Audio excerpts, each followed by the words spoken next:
Doctor आपण मानकु सब बेले कहउतबे जे आपण माने केबे भी पेन किलर खांतु नाही कारण पेन किलर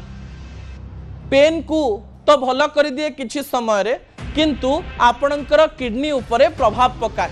लोक मानक मन में प्रश्न आसुव जदि पेन किलर खाइबु नाही साधारण देह दरज रे आमे कोन करिवु महिला मानकर सब बेले समस्या रहे जे मासकु 4 दिन 5 दिन किंबा 10 दिन देह दरज हुए एही समय से माने पेन किलर व्यवहार करती एवं भविष्य रे रोग डाकती यारी मध्यरे ओडिशार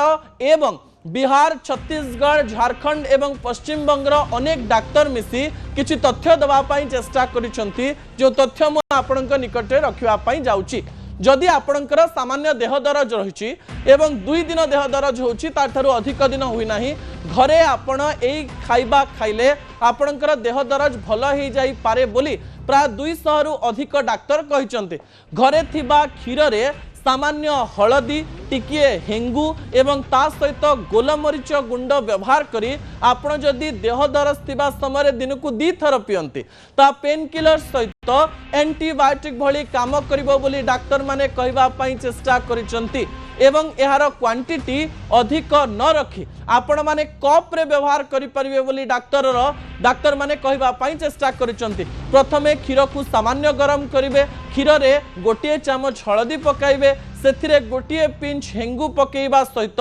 किछि गोलमरीच गुंड दे ताकू किछि समय रखी देबे सामान्य उषुम एवं अधिक ठंडा न होई एई क्षीर को पान कले एहा पेन किलर भली काम करिवो एवं शरीर दरज दूर करिवो किंतु शरीर जदि दरज 3 दिन रु अधिक समय रहुची एवं शरीर अधिक कष्ट देउची ताहले ए नीति को आपणांतु नाही डाक्तरंकर सहयोग नियंतु डाक्तरंकर परामर्श नियंतु एवं एई औषध को व्यवहार करंतु जे औषध डाक्तर माने कहिबे एक कथा कहि असल कथा को इठी रखुची आसंता काली राति 8 रे आपन सहित पुणी देखा रहउची नमस्कार।